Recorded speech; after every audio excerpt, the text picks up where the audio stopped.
What's going on, guys? Welcome back to another UFC breakdown and predictions video. This time for UFC Vegas 96 Cannonier versus Borralho.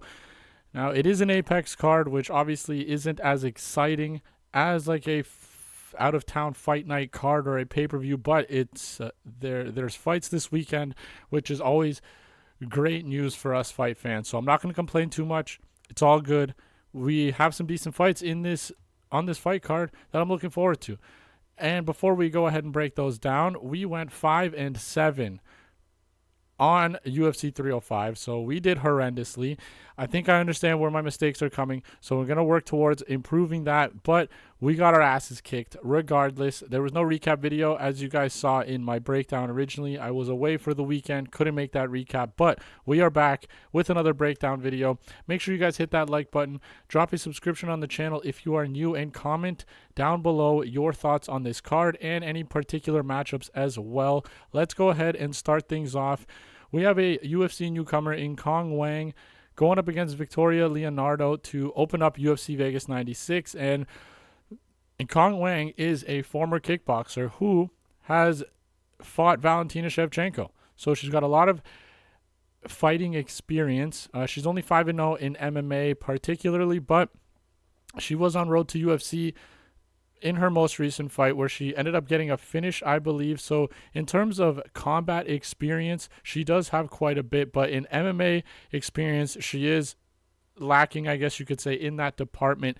But regardless, she's going up against somebody in Victoria Leonardo who isn't UFC level, and I think the reason why they keep fighters like Victoria around in the UFC is for up-and-comers to get a win under the banner, build up their confidence and slowly build up the rankings. So I think that's exactly what's going to go down here. There's not much of a breakdown. I think Wang is just the much better fighter. She actually has a lot of fighting skills, and she should be able to actually finish a fighter like Victoria Leonardo. So I will be going with Wang by finish inside the distance. Let's keep rolling through the card.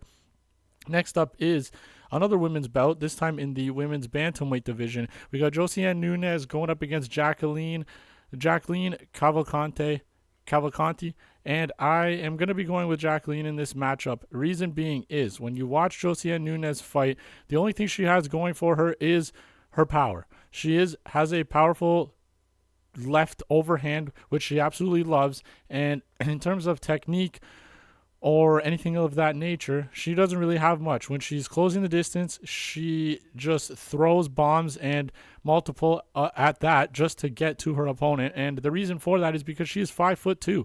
She's lacking size. She has lots of muscle, which obviously plays into her advantage. I think she has quite a few KOs in her career. She's got 7 KO victories out of 10 career wins. So she clearly has power, and I think that's the only advantage she has in this matchup against Jacqueline. Jacqueline is the much more technical striker. She's got an amateur kickboxing background, and she may be lacking in the power department, but in terms of like keeping the distance, in terms of speed, things like that, I think she's just going to be miles ahead of Nunes on the feet. I can see a world where Josiane closes the distance with these big looping wild strikes like she usually does, trying to find the chin of Cavalcanti and then maybe clinching up against the fence and using her strength to kind of wear down the clock in that regard. So I think she will find success doing that. And the thing that does concern me is if Nunes does end up landing a few of those wild strikes, those are probably going to be the most impactful strikes of the match. Jacqueline is more of like a stay on the outside and pick her shots intelligently so that she doesn't get hit. So I can see maybe a few big strikes landing for Nunes over the 15 minutes, but ultimately I think Jacqueline keeps her distance. She keeps that range. She does a great job keeping that range in her fights anyway. She has great lateral movement as well. So I think just she's going to out-technique Nunes here and just find herself a decision victory by the end of it. So I will go with Jacqueline to get this one done. Let's keep rolling. We got a middleweight bout. Jose Medina going up against Reese.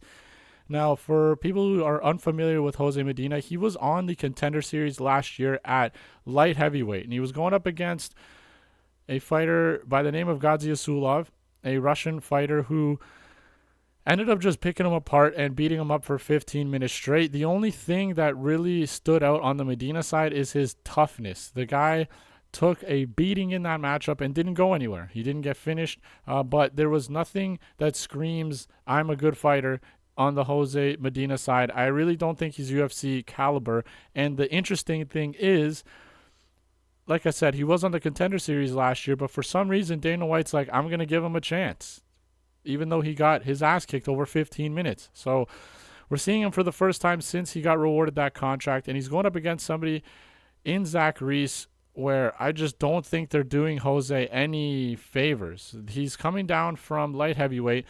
They set him up with a nutritionist, got him on a little healthier of a diet, and they realized he wasn't an actual light heavyweight, so now he's probably in his more natural weight class of middleweight. But Zach Reese is not a small middleweight, man. This guy is massive. He's 6'4", and I think he has like a 77-inch reach. Yeah, 77-inch reach. So he's a big dude.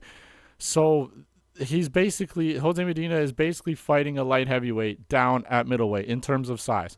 And now on the Zach Reese side, this guy's a killer. He's got that killer instinct. He has power in his hands. He has his technique is going to be much better than Medina's as well. And if the fight does get to the ground, this guy's got slick and underrated jiu-jitsu and a great submission game. He's just going to be the much better fighter in this matchup. The odds reflect that. I think he's like a minus 500 favorite at this point. So it's no surprise here that I'm going to be picking Zach Reese. Beyond a freak slam KO against Cody Brundage, this guy has been looking like an absolute killer. He's 7-1 in his career, and like I said, other than that minor blemish of that freak slam KO from Cody Brundage, he's been perfect. So I think this is another good fight for him to continue his finish streak. I think he finds himself at the end of a KO or a submission. I'm going to say, for some reason, I just think he's going to wrap up a sub. Medina is quite tough. Like I said, in his Dana White's Contender Series fight, he took a beating and didn't go anywhere. So maybe Zach Reese hurts him and wraps up a submission during some sort of scramble. Maybe Medina dives to clinch up or to get a takedown after getting hurt by Zach Reese on the feet, and then Reese finds that submission. But I'm a big fan of Zach Reese. Hopefully he can get this done in emphatic fashion and continue the excitement. But I will take Zach Reese in this matchup. Let's keep rolling. We got Vyacheslav Borshchev, Slava Claus going up against James Llontop. Now, I've been a big Vyacheslav Borshchev fan. I like his style. His kickboxing is great. He has amazing technique on the feet, and he's got power to back it up. If he doesn't have to worry about that takedown threat, he does fantastic in that octagon. It's just the problem is I think his chin is going. People may not agree with me, but this guy is a former world and Russian kickboxing champion, and he's had hundreds of kickboxing fights.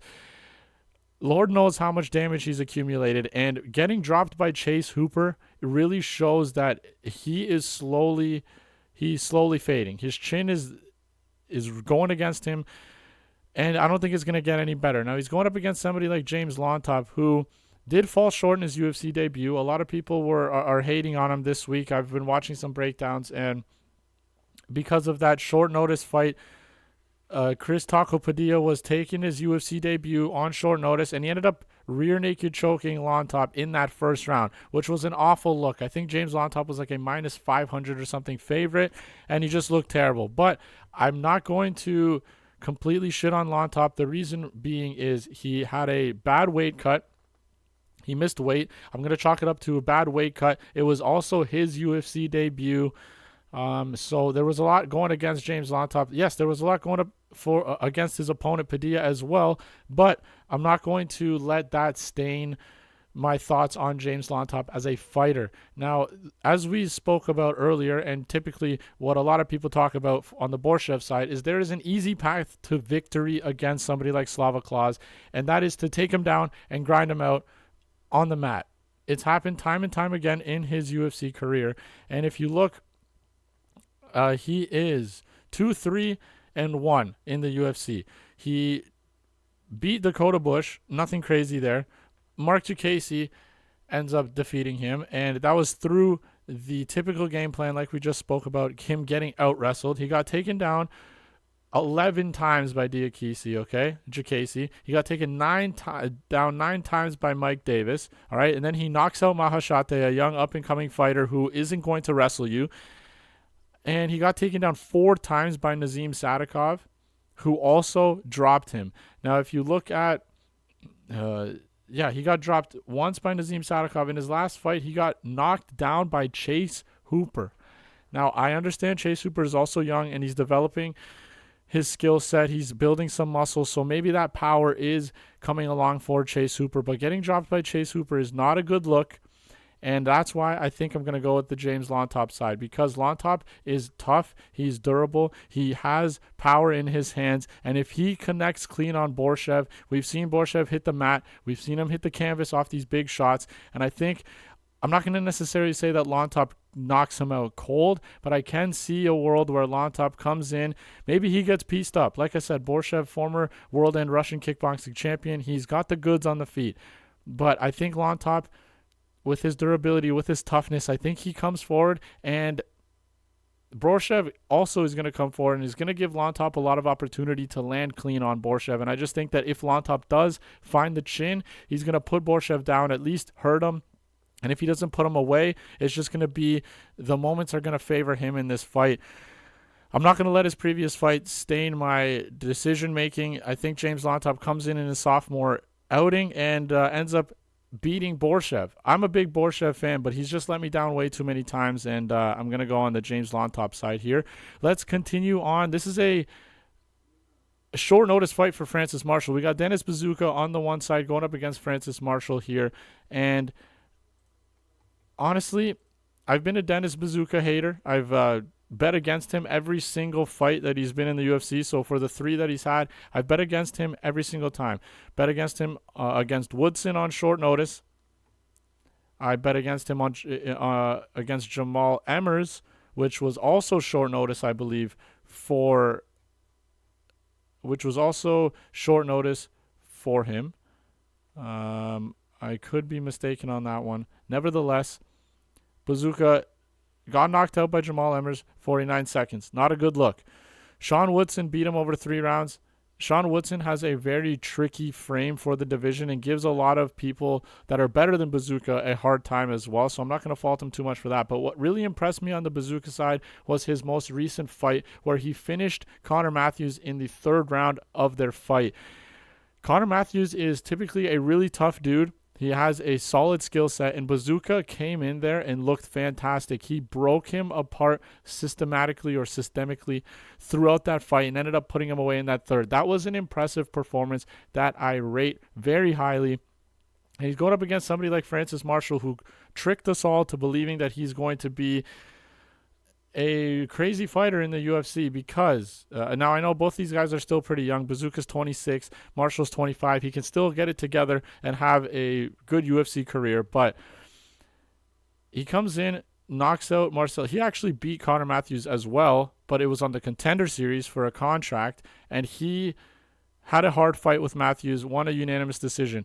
But Buzukja made that look easy in his fight, all right? Marcelo Rojo ends up knocking him out. Marcelo Rojo went 0-3 in his UFC career, so you got to take that win with a grain of salt.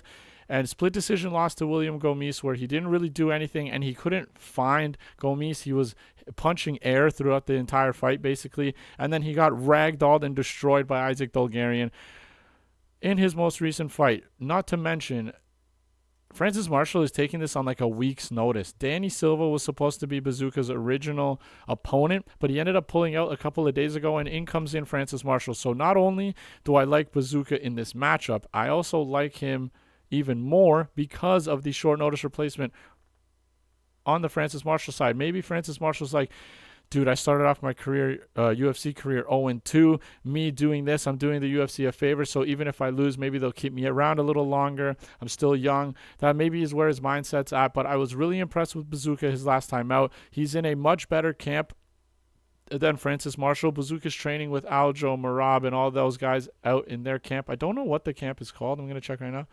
Longo Weidman Gym. That's what it is. I got to remember that. Matt Fravola's in that camp as well. Nazim Sadikov, Charlie Campbell. So there's a lot of up-and-comers as well as already solidified. Former champ Aljo. Merab's fighting for a title next month.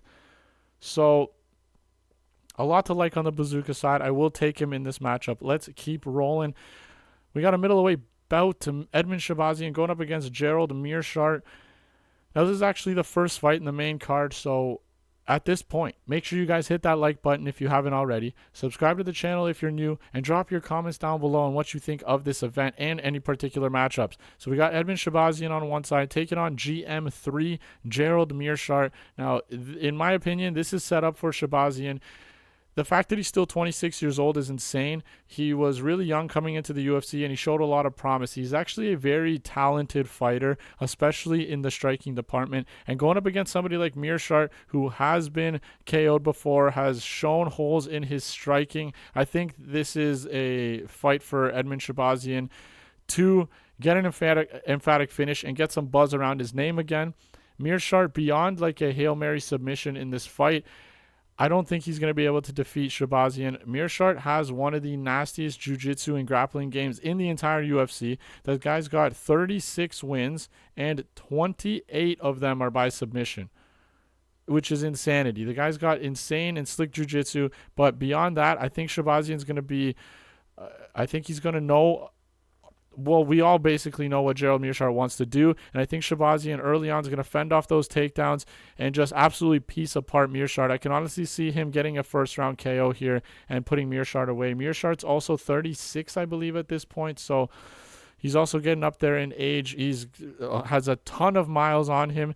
As you can see, he's 36 and 17, so he's got a 53-fight career, so a lot to like on the Shahbazyan side in this matchup. I will be taking him to get a KO victory at some point in this fight. Let's keep rolling through. We got Neil Magny taking on the up-and-coming prospect Michael Morales. Now, I haven't really picked Neil Magny in many of his fights. I'm going to go through his fights right now and see where I've taken him. So I picked against him in his last fight against Mike Malott. And even though he did get that third-round finish, because that was more of a Mike Malott issue rather than a Neil Magny, like a Neil Magny thing. Reason being is Mike Malott was dominating that fight, but he just carries around too much muscle. He doesn't work on that cardio, and Neil Magny ended up just pulling off a veteran move, weathering the storm early, realizing that Malott was gassing out, and then took advantage and finished him in that third round. So good on him for that one. Ian Gary, I bet against him. I bet on Ian Gary in that fight. The Phil Rowe fight, split decision, nothing really happened. These guys just clinched up basically for the entire fight, taking turns in dominant clinch position up against the fence. And honestly, that fight was more of a low fight IQ on the Phil Rowe side than a Neil Magny thing, because Phil Rowe could have easily just at range. He is the better striker, but he just lacks the IQ, I guess. So Neil Magny ends up getting that one. The Gilbert Burns fight, I had Gilbert Burns in that fight. The Daniel Rodriguez fight, I picked Neil Magny to win, and he did win. So that's also interesting. Obviously, the Rakhmonov fight, picked Shavkat. Who picks against Shavkat? You know what I'm saying? So Neil Magny, 37 years old at this point. At one point, I maybe would have picked him in this particular matchup, but you just can't on the Michael Morales side, because you can't pick Magny here. He's 37. Yes, he's a savvy vet, and he just spoiled an up-and-coming prospect in Mike Malott, but Michael Morales is not Mike Malott. Morales has never shown any cardio issue. He has good experience for his age. He shows high IQ for his age as well. He doesn't overextend. He doesn't try to put himself in terrible situations. He's slick on the feet. He's fast. He's powerful. And he has an overall skill set as well. If Magny wants to clinch up, I think Morales is going to be the stronger fighter. I think he's also good enough to fend off those takedowns. And even if he does get taken down, I think he's going to be... I don't think he's going to allow Magny to mount much offense. So I just think Morales is just the better fighter. He's not shown me anything where I have to worry about somebody like Neil Magny taking advantage of him. So I'll take Michael Morales in this fight. And one thing also is Neil Magny does not do well with leg kicks. We've seen his legs get absolutely torched, and he refuses to check leg kicks. So we'll see how it goes. Michael Morales gets this finished. Let's keep rolling. So this one, I don't have anything written here because this is the first of 2 TUF finalists fighting each other. So this is for the featherweight division. So I'm going to be typing here. Hopefully we can set this up as we go. So Ofli is going to be fighting.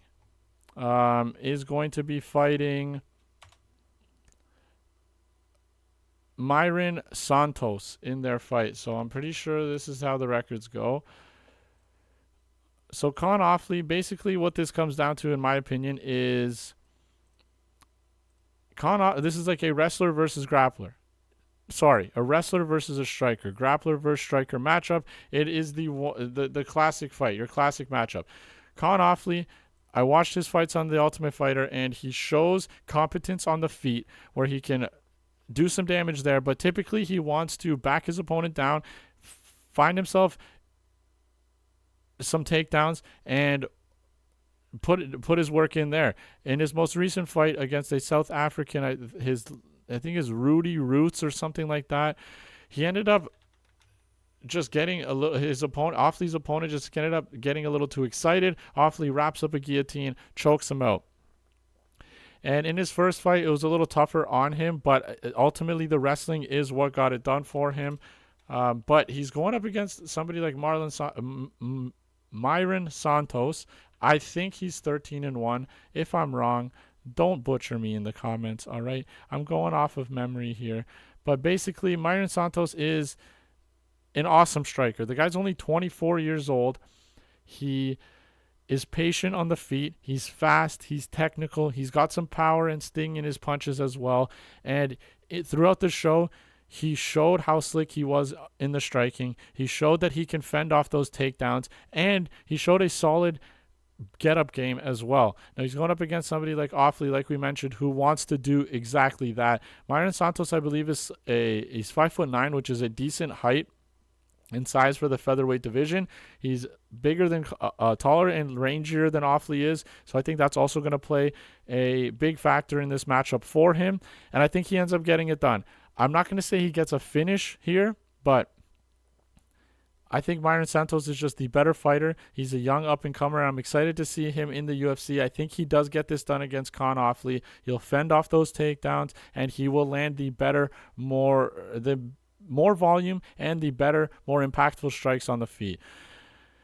Next up is Ryan Loder against Robert Valentin. This is the second tough finale fight for the middleweight division. Now, this is also a classic matchup, a wrestler going up against a striker. But the thing about this matchup that's a little different is Robert Valentin, being the striker, he has a slick jiu-jitsu and grappling game as well. Even though he has deadly power and is dangerous on the feet, he has 5 career submission victories, I believe. I'm going to double check this. 6 career submissions, all right, and 3 KOs. So most of his wins are by finish. And I don't know if you guys watched The Ultimate Fighter, but this guy had the most dominant 2 fights in the show.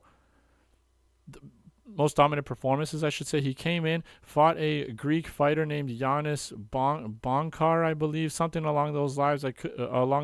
I could be butchering the name, but he came in very early on in the fight, landed a beautiful elbow on the feet, and knocked him out cold. It was a less than a minute fight, something like that. And then in his most recent fight, he went up against his Irish buddy, Paddy, I don't remember, his McRoy or something like that, his last name was, but he went up against Paddy, who was a solid striker and is actually landing heavily on Valentin in that matchup. But Valentin ended up getting the fight to the ground and pulling off a sick armbar submission that I've never seen before. I encourage you guys to go watch the episodes that Robert fights, because he is extremely dangerous and he has that exciting come forward and just look for destruction of his opponent. He's just a really exciting fighter, and I'm looking forward to seeing him in the UFC as well. And he's going up against Ryan Loder, who has some promise, but typically he just wants to get the fight to the ground and pound his opponents. That is game plan A, and that's all he's going to want to do, and that's all he's going to try to do. But going up against somebody like Robert Valentin, I do not think it's going to be I just don't think it's going to work out for him. If Loder does end up getting the takedowns, Valentin's got a sick grappling game and could find a submission over Loder. He's got a little bit more experience, but on the feet, I don't think it's going to be even close. I think Valentin is going to land some big strikes, and if Loder does get the takedowns, like I said, I think Valentin's going to threaten those submissions throughout the entire fight. So I'm going to take Robert Valentin here to get it done, and let's keep rolling. I think this is the co-main event of the evening at this point. Angela Hill going up against Tabitha Ricci, and I will be going with Tabitha Ricci here because of the same reasons why I pick against Angela Hill every time.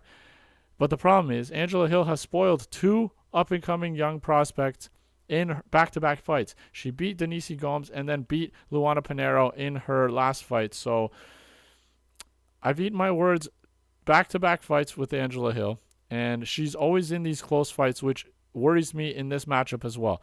She's 39 years old at this point, and at any moment, her age can show in her fights. 39 is a crazy age to be fighting, especially in women's MMA. She's got 30 career fights as well, so she has miles on her, and she's going up against somebody like Tabitha Ricci, who knows exactly what she wants to do in her fights, and that's take her opponents down and smother them, get some control time, and work in a little bit of shots while she's down there. So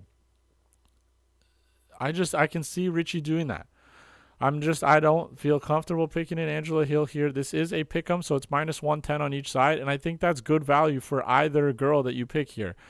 Tabitha Ricci is who I'm going to go with, though, because I can just see her landing those takedowns, controlling Angela Hill on the mat, and not entertaining those striking exchanges, because Angela Hill will probably be the better striker. And even though Angela Hill's been working on her ground game, we saw that in the Denise Gomes fight. She was able to take her down 5 times. We saw that against Luana Pinheiro where she locked up that submission. I think it was a guillotine. Yeah, guillotine choked her in the second round. So we've seen those developments, but there's a 10-year age difference in this matchup, and I think that's going to play a big factor. Tabitha Ricci gets this done on the scorecards. Let's move on to the main event of the evening. We got Jared Cannonier going up against Caio Borralho. Now, if you guys have been watching any of my previous breakdowns with a fighter from the Fighting Nerds camp, you'll know how much of a fan of these guys I am. Some of them have that exciting style. They're smart, they're methodical, they're technical when they fight, and they're a joy to watch. They're just taking over this game, and I think Caio is going to get this done. Now, a lot of people like Jared Cannonier as an underdog here, and I don't disagree, but he's 40 years old now. All right, 17-7. He's got 24 career fights, so it's not too much mileage, not like 30, it's not like 50 something like Gerald Meerschaert, but he's had multiple surgeries. I think his most recent was a knee surgery. Even before the Imavov fight, he had that. And I did pick Imavov in that fight, regardless of controversial stoppage.